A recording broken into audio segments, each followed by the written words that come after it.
ส่วนหน้าที่สามีหูจักจำแน่ใจแย่ผิดสัวดีหูหน้าที่สามีคือหับใส่ป่าสาสนเป็นนายบ้านบางวันจนหัวปัดลงเลิกวิขึ้นทานแก้ไขปัญหาความยากจนติดตามคดีเรื่องขี้ลาขโมยโจรเพื่อพ่อแม่ประชาชนต้องสู้อดทนเหตุตามหน้า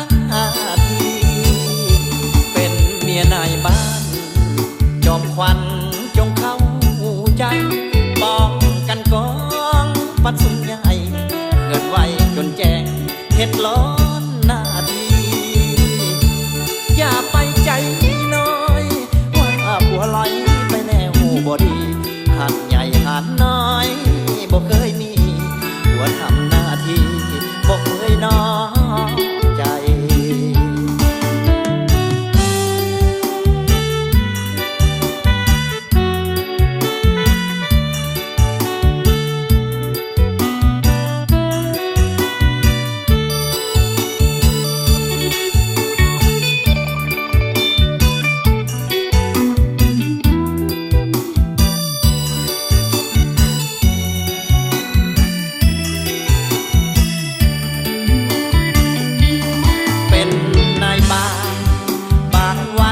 จนหัวปั่นลงเลิกวิขึ้นทานแก้ไขปัญหาความยากจนติดตามคดีเรื่องขี้ลาขโมยโจร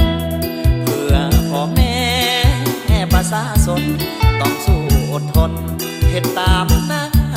ที่เป็นเมียนายบ้าน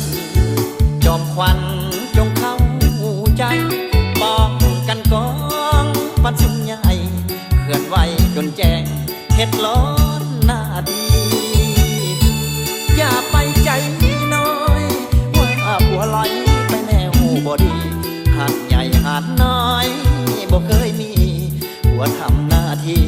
บ่เคยน้อย